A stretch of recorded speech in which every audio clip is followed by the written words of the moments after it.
哥，終於嚟到今日啦！記唔記得我哋今日嚟嘅目的係做咩？記得要冧掂班姨媽姑爹、大人細路，拎走我哋想要嘅嘢。但係陣間將會困難重重，好考我哋急才同埋應變能力。冇問題，我兩樣都冇，但我會完全配合你。好啊，出發！恭喜發財！恭喜發財！恭喜恭喜！點算好啊？我唔記得晒佢哋邊個打邊個啊！唔使驚㗎，掂行掂過咪得咯，冇嘢喎。聰仔豪仔，好耐冇見喎！表哥啊，點算好啊？佢係邊個啊？簡單，雖然唔知佢係邊個，只要用下我哋偵探頭腦，就可以推測佢真正身份。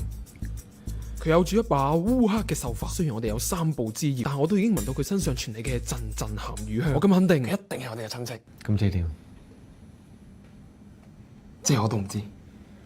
如果你啊，好彩我一早有準備，送俾你。哇！你真係有三姑姐心啦！大伯你細個就咁錫你哋。 10個有9個，新年都會送丹麥藍罐曲奇，再難搞嘅親戚都搞掂啦。聰仔豪仔，好耐冇見你哋啦！好耐冇見啦！阿聰仔啊，你有冇拍拖啊？梗係有啦，成日拍拖。咁細個學咩人拍拖啊？豪仔啊，係你有冇拍拖啊？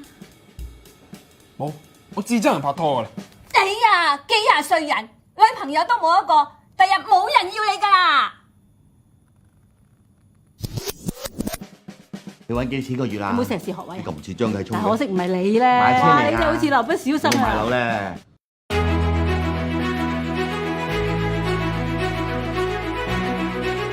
就係呢種味道啦，丹麥黃色御用啊！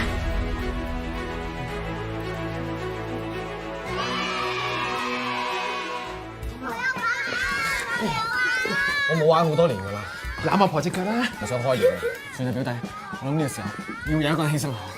表哥，你唔係想？係。只要有一個人犧牲，少少苦楚冇所謂。表哥！點啊？冇啊，叫下你啫嘛。好啊，咁你快啲向前行，唔好望翻轉頭，走啊！表哥！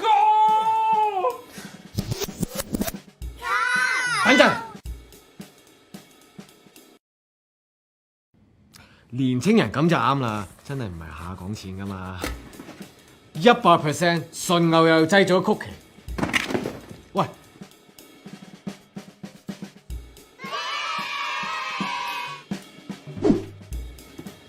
豪仔，你攞住個利是封做咩啊？冇啊，我幫你執翻佢啫嘛。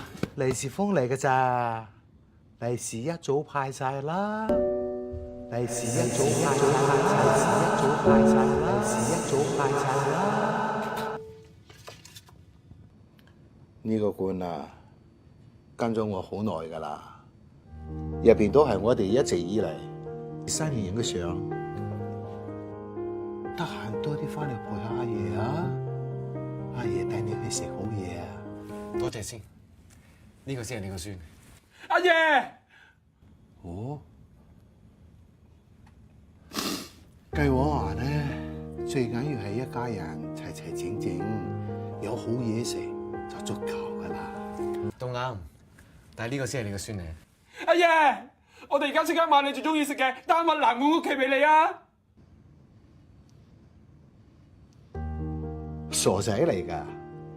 既然有咁好食嘅丹麥藍罐曲奇，我梗係每年都要買㗎啦。